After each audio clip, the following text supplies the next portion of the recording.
राधा के संग में आज रास रचे कृष्ण कान्हा।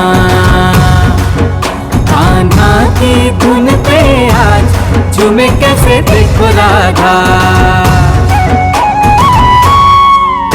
आई पूनम की प्यारी रात रास रचे कृष्ण कान्हा। कान्हा की धुन पे आज झूमे कैसे देखो राधा।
कृष्णा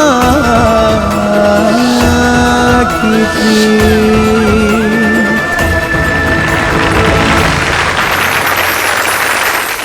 अति सुंदर, अद्भुत नृत्य है। अति सुंदर, अद्भुत नृत्य है।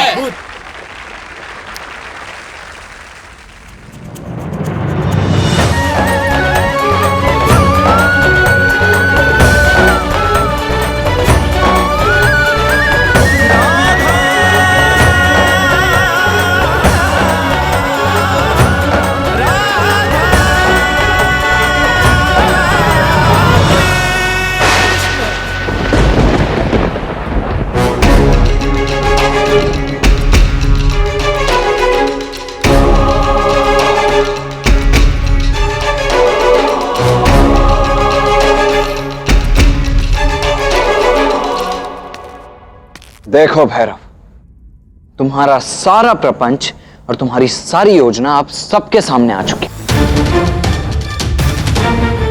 इसलिए उचित यही होगा कि तुम यहां से चले जाओ। ताऊ, आप मुझे जाने को कह रहे हैं। ताऊ, आप मुझसे मेरे प्रेम को कैसे छीन सकते हैं? क्योंकि अब बलराम दाऊ हमारे पक्ष में। ताऊ, कृष्ण के आने तक तो रुक जाओ। कृष्ण नहीं आएगा, जानते हो, क्योंकि वो राधा के साथ वहां नृत्य करने में व्यस्त है और तुम यहां अकेले हो। और अब तो तुम्हारे बलराम दाऊ भी तुम्हें बचाने के लिए नहीं है। दाऊ, इसलिए तुम्हारे लिए उचित यही होगा कि तुम अभी इसी क्षण यहां से निकल जाओ, अन्यथा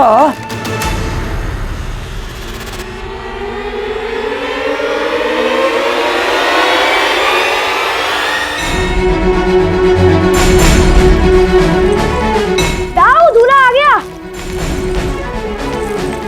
ले आओ भाई, ले आओ, ले आओ।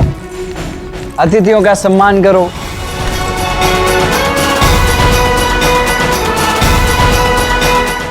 रुको, सत्य बोलना, कोई माया या जादू टोना सीखा है ना तुमने? मैं कुछ समझा नहीं।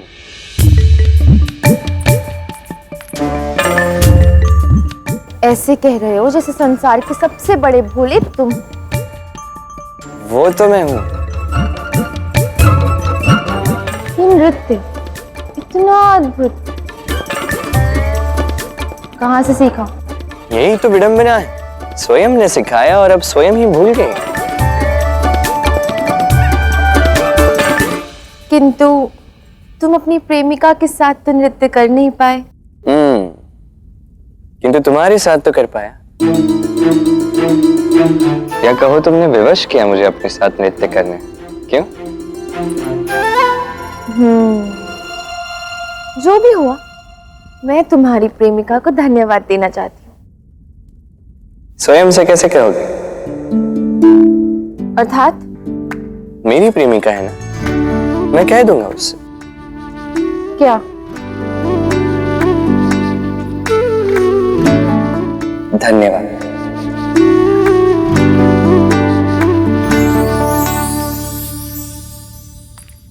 जब कोई प्रेमिका होगी तो कहोगे ना, प्रेमिका के वेश में तुम भैरव को लाए थे, है ना?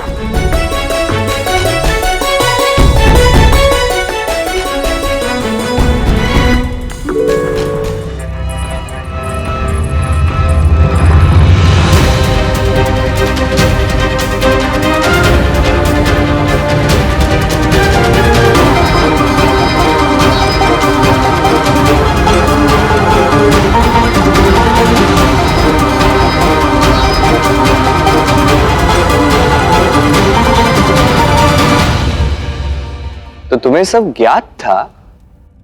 क्या करूं, तुम्हारी संगत में रहकर थोड़ा भोलापन मुझ में भी आ गया।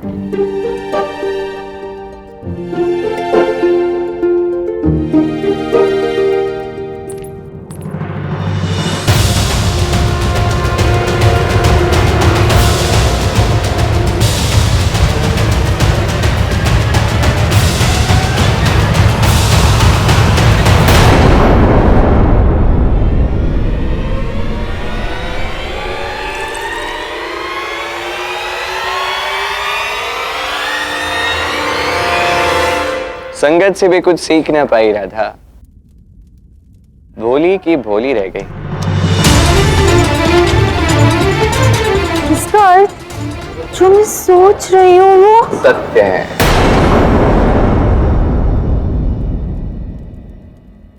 वही सत्य है जो मैंने कहा कर दिखाया।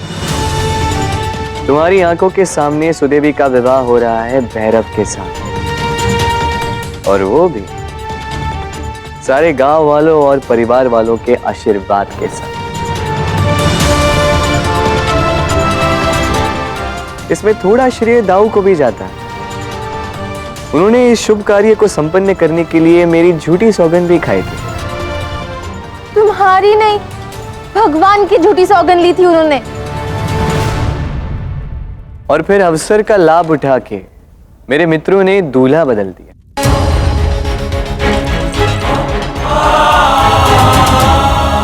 मुझे विश्वास नहीं हो रहा कि तुमने ये सब किया है। जो किया प्रेम ने किया।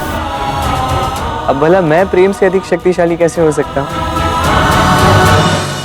देखो, अब तो ये प्रेम एक अटूट बंधन में बनने जा रहा है।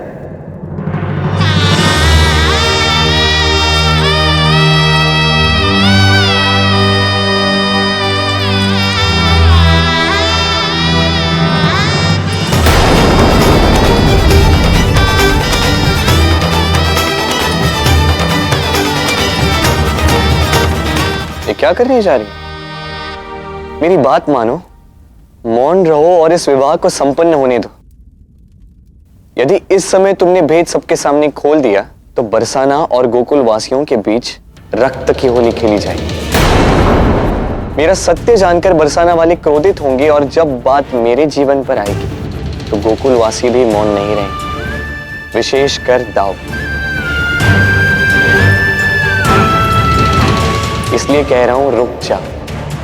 रक्त की होली के भय से मैं षड्यंत्र की दिवाली बनते नहीं देख सकती कृष्ण।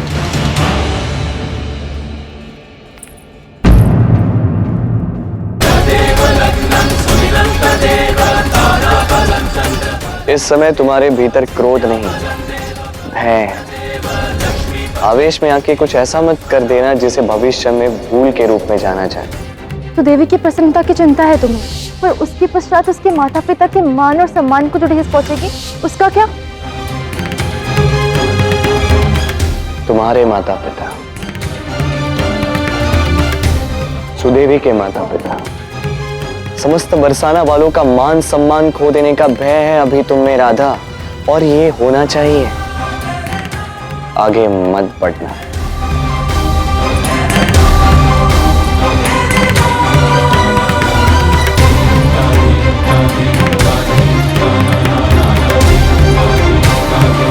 भय की सुनो राधा, भय हमें संकट से बचाता है।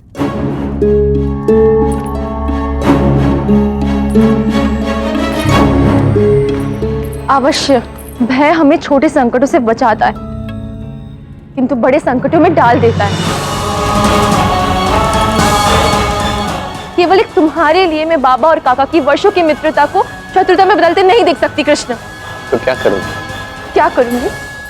वही जो हर मनुष्य को इस परिस्थिति में करना चाहिए। तुम्हारी भांति खेल खेलना नहीं आता मुझे। मैं कदाचित अपने भोलेपन के कारण तुम्हारी योजना को समझ नहीं पाई। मैंने दाव पे विश्वास किया, किंतु मेरे संस्कार इतने छोटे नहीं है कि तुम भय से डराकर कुछ भी करवा लोगे। तुम्हारे लिए मेरे हृदय में कोई ऊंचा स्थान तो पहले भी नहीं था कृष्ण, किंतु तुम इतना नीचे गिर जाओगे ये मैंने कभी स्वप्न में भी नहीं सोचा था।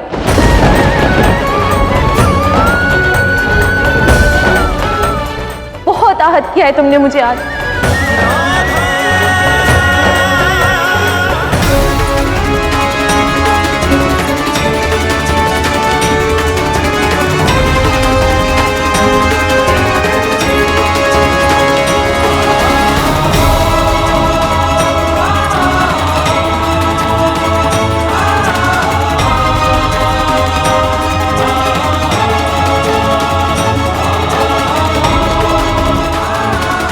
बेटा, अंतिम फेरा मोक्ष का, इसके उपरांत विवाह संपन्न हो जाएगी। झूठ से मोक्ष प्राप्त नहीं होता पंडित जी।